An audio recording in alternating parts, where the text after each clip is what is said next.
Last month, we reported that 90-day fiancé alum Andrew Kenton was auctioning a ring. Not just any ring. The engagement ring that he had gotten Amira Lollysa to mail back to him after their split. He offered people the chance to own a small piece of 90-day fiancé history. Also, a piece of jewelry. The bids trickled in. Now, he has sold the ring. Selling a piece of jewelry does not always guarantee a profit. Not even when you have been on reality TV. TMZ reports that Andrew Kenton had the ring on the market for 10 days before he found a buyer. Andrew reportedly found the buyer on eBay. He had received at least 24 bids on the piece of jewelry. It is unclear if the buyer was a fan of the show or simply in the market for bling. Andrew raked in a reported $2,250 for the diamond ring, which is set in gold. The reality TV alum wished the new owner the best and is glad to have this closure. Presumably, he is also glad to have the cash. However, in 2019, Andrew had the ring appraised. The estimated value was $7,300 at the time. We're not exactly in the jewelry trade. Or the math trade. But it sounds like he took a loss. Amira famously had a number of alterations on the piece of jewelry after Andrew proposed in Vegas. Having custom alterations on a piece of jewelry can tailor it to taste. It can even make it more comfortable. Of course, it can also drastically impact the item's value.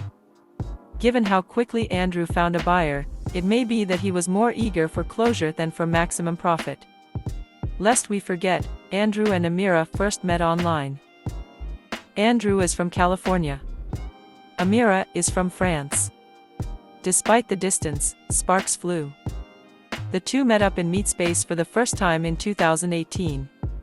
On that Vegas vacay, he proposed.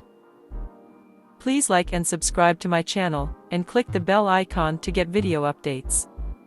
Amira said yes. Naturally, the next step for the two of them was to begin the K-1 visa process.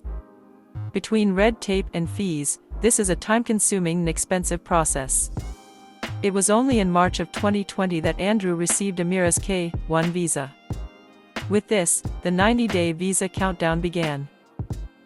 Obviously, this was the same month when COVID-19 reached global pandemic status.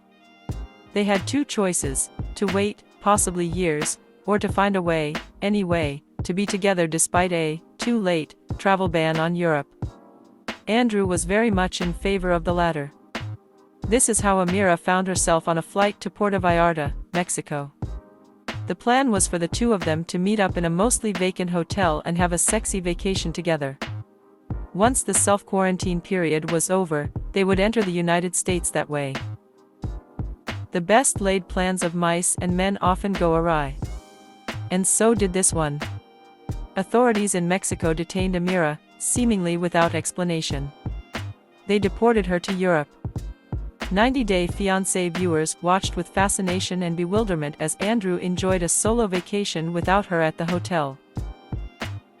With Mexico off the table, for Amira, Andrew concocted a new plan. This time, she would travel to Serbia for the self-quarantine period.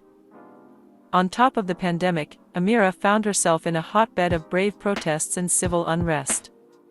At this point, Amira was kind of losing her mind from stress. She also had very reasonable doubts about how much Andrew truly loved her. After all, he was asking her to go through all of this alone while he enjoyed regular comforts. Is that how her future husband should act? Andrew gave her an ultimatum before her scheduled flight.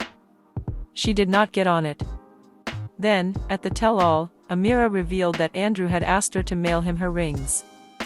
It apparently took some bribery on his part for her to agree. What an ugly mess. But mostly, what a very sad thing.